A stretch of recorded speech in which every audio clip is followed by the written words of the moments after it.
Election 2024 मुलतवी किए जाएं। Senate में करारदाद मंजूर कर दी गई। करारदाद दिलावर खान ने पेश की। उसमें कहा गया बलूचिस्तान और खैबर पख्तूनख्वा में सूरत हाल खराब है। मौलाना फजल रहमान और मोहसिन दावड़ पर हमले हुए। दीगर रहनुमाओं को खतरात लाहक हैं। दहशत गर्दी हो रही है।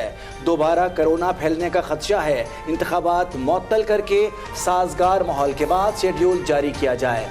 नून लीग के अफनानुल्लाह ने करारदाद की मुखालफत की।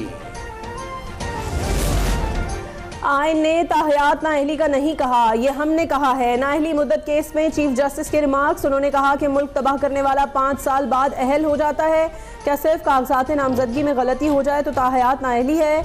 एक जनरल ने ये शक डाल दी तो क्या हम सब पाबंद हो गए? कहा गया सादा कानून साजी से आइन में तब्दीली नहीं की जा सकती, मगर हम आइनी तरमीम कलअदम कर देते हैं। क्या हमारी पार्लियामेंट में बैठे लोग बहुत ज़्यादा समझदार हैं?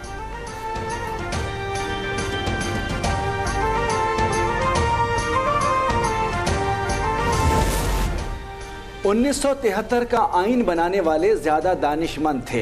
बाद में कुछ लोग टहलते हुए आए कि चलो उसमें कुछ और डाल दो। नाअहली मुद्दत केस में चीफ जस्टिस के रिमार्क्स। उन्होंने कहा कि उन लोगों ने सोचा ऐसी चीजें लाते हैं जब चाहें किसी को नाअहल कर दें। चीफ जस्टिस फाइज ईसा ने साबिक चीफ जस्टिस उमर अता बंदयाल के समीउल्लाह बलोच केस फैसले पर सवालात उठा दिए। उन्होंने कहा कि इसहाक खाकवानी केस में 7 रुकनी बेंच फैसला कर चुका था। 5 रुकनी बेंच ने वो फैसला क्यों ना देखा? पार्लियामेंट ने तय कर दिया नाअहली की मुद्दत 5 साल है। जस्टिस मंसूर अली शाह ने कहा यह सिर्फ नाअहली की मुद्दत है, डिक्लेरेशन और तरीक़ेकार का तयन नहीं हुआ।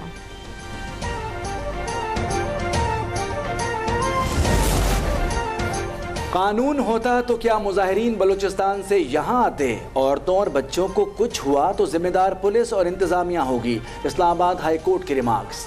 जस्टिस मोहसिन अख्तर ने कहा कि वफाकी हुकूमत को समझ नहीं आती मामला कहाँ लेकर जा रहे हैं। मुजाहिरीन भी कुछ ऐसा ना करें जिससे आपके मकसद पर हरफ आए। तहरीके इंसाफ को बड़ा रिलीफ मिल गया। शाह महमूद और जैन कुरैशी को इंतखाबात में हिस्सा लेने की इजाज़त मिल गई। Sindh high court election tribunal ने कागजात नामजदगी बहाल कर दिए। शाह महमूद NA 214 थरपार करवन और जैन कुरैशी NA 214 से इलेक्शन लड़ेंगे।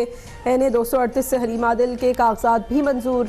रावलपिंडी से राशिद शफीक को भी क्लीन चिट मिल गई।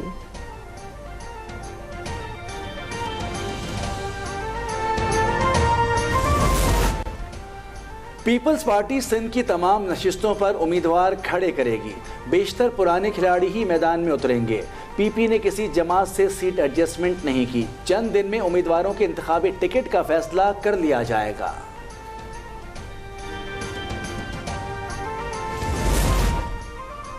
साबिक सदर आसिफ जरदारी की आज मुल्तान में मसरूफियात। हामिद सईद काज़मी के घर जाएंगे। साबिक वफाकी वजीर ने उन्हें ज़ोहराना दिया है। मुतअद्दिद सियासी शख्सियात से मुलाकातें भी आसिफ जरदारी के शेड्यूल में हैं।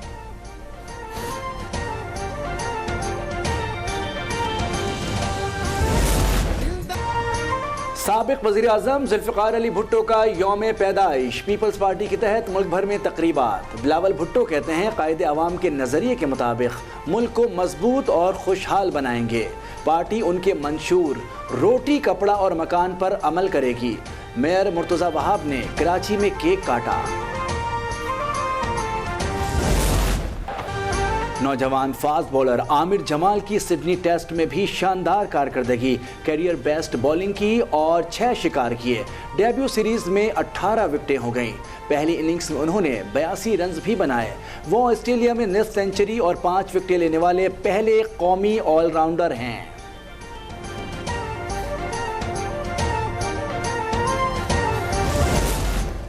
के इलेक्ट्रिक और हुकूमत का मुआहदा दोबारा तय करने का फैसला। टैरिफ डिफरेंशियल सब्सिडी मुआहदे पर ECC ने गौर किया। वजारत कानून ने भी मंजूरी दे दी। मुआहदे के बाद शंघाई इलेक्ट्रिक की सरमायाकारी में दिलचस्पी बढ़ेगी। गर्दिशी कर्ज कम करने में मुआवन साबित होगा।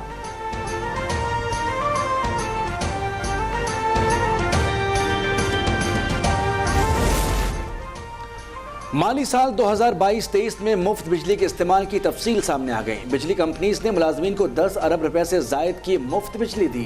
35 करोड़ 56 लाख यूनिट इस्तेमाल किए गए। फ़ायदा उठाने वालों में 1 से 22 ग्रेड के हाजिर और रिटायर्ड मुलाजमीन शामिल हैं।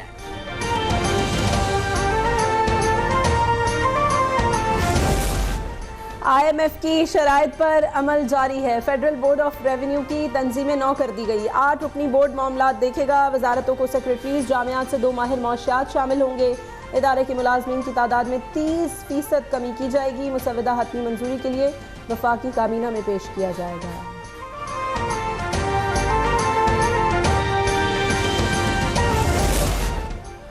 फवाद चौधरी का 4 दिन का जिस्मानी रिमांड मंजूर। एहतसाब अदालत इस्लामाबाद ने नैब के हवाले कर दिया।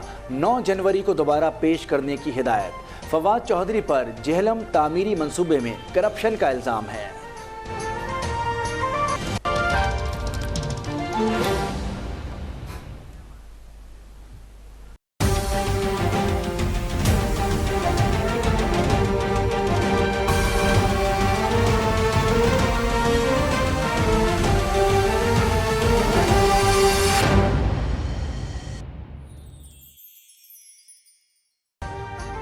अभी सब्सक्राइब करें ताकि कोई खबर रह न जाए।